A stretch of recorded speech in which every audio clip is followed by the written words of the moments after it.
Maiva Silks, Kasargod, Kanyanad, Mangalore. തിരഞ്ഞെടുപ്പ് അട്ടിമറിക്കാനുള്ള ശ്രമത്തിൽ supreme കോടതിക്കും പങ്കുണ്ട് എന്ന കോൺഗ്രസ് നേതാവ് ഉദിത് രാജിന്റെ പ്രസ്താവന വിവാദമാവുകയാണ്.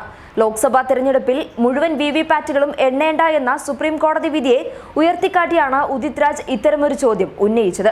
21 പ്രതിപക്ഷ പാർട്ടികളുടെയും നേതാക്കൾ വിവിപാറ്റുകൾ എണ്ണുന്നതിൽ എന്തെങ്കിലും വൈരുദ്ധ്യം കണ്ടെത്തിയാൽ വിവിപാറ്റിലെ മുഴുവൻ സ്ലിപ്പുകളും EVM മെഷീനിലെ ഫലവുമായി താരതമ്യം ചെയ്യണമെന്ന് ആവശ്യപ്പെട്ടിരുന്നു. വിവിപാറ്റ് ആദ്യം എണ്ണണമെന്നും എന്തെങ്കിലും വൈരുദ്ധ്യം കണ്ടെത്തിയാൽ എല്ലാ ഘടകങ്ങളും എണ്ണണമെന്നും ചൊവ്വാഴ്ച തിരഞ്ഞെടുപ്പ് കമ്മീഷനുമായി നടത്തിയ ചർച്ചയിൽ കോൺഗ്രസ് നേതാവ് ഗുലാം നബി ആസാദ് ആവശ്യപ്പെട്ടിരുന്നു.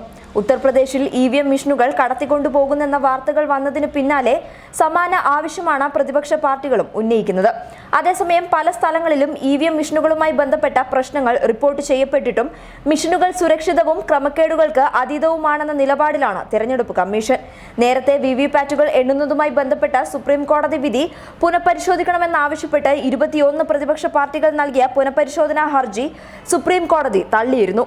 50% വിവിപാറ്റുകൾ എണ്ണണമെന്നായിരുന്നു പ്രതിപക്ഷ പാർട്ടികളുടെ ആവശ്യം. 25% വിവിപാറ്റുകളെങ്കിലും എണ്ണണമെന്ന് പ്രതിപക്ഷത്തിനു വേണ്ടി മനു അഭിഷേക് സ്വിംഗി ആവശ്യപ്പെട്ടിരുന്നുവെങ്കിലും കോടതി ഇത് തള്ളുകയായിരുന്നു. TDP നേതാവും ആന്ധ്രാപ്രദേശ് മുഖ്യമന്ത്രിയുമായ N ചന്ദ്രബാബു നായിഡുവിന്റെ നേതൃത്വത്തിൽ 6 ദേശീയ പാർട്ടികളുടെയും 15 പ്രാദേശിക പാർട്ടികളുടെയും നേതാക്കളാണ് സുപ്രീം കോടതിയെ സമീപിച്ചത്. തിരഞ്ഞെടുത്ത മണ്ഡലങ്ങളിലെ മാത്രം വിവിപാറ്റ് സ്ലിപ്പുകൾ എണ്ണാനുള്ള തീരുമാനം ജനാധിപത്യത്തിന്റെ അടിസ്ഥാന തത്വങ്ങൾ തന്നെ ലംഘിക്കുന്നതാണെന്ന് ഹർജിയിൽ ഇവർ ആരോപിച്ചു. പ്രതിപക്ഷ പാർട്ടികൾ ആവശ്യപ്പെടുന്നതുപോലെ 50% വിവിപാറ്റ് സ്ലിപ്പുകൾ എണ്ണിയാൽ ഫലപ്രഖ്യാപനം 6 ദിവസത്തോളം വൈകുമെന്നായിരുന്നു തിരഞ്ഞെടുപ്പ് കമ്മീഷന്റെ നിലപാട്.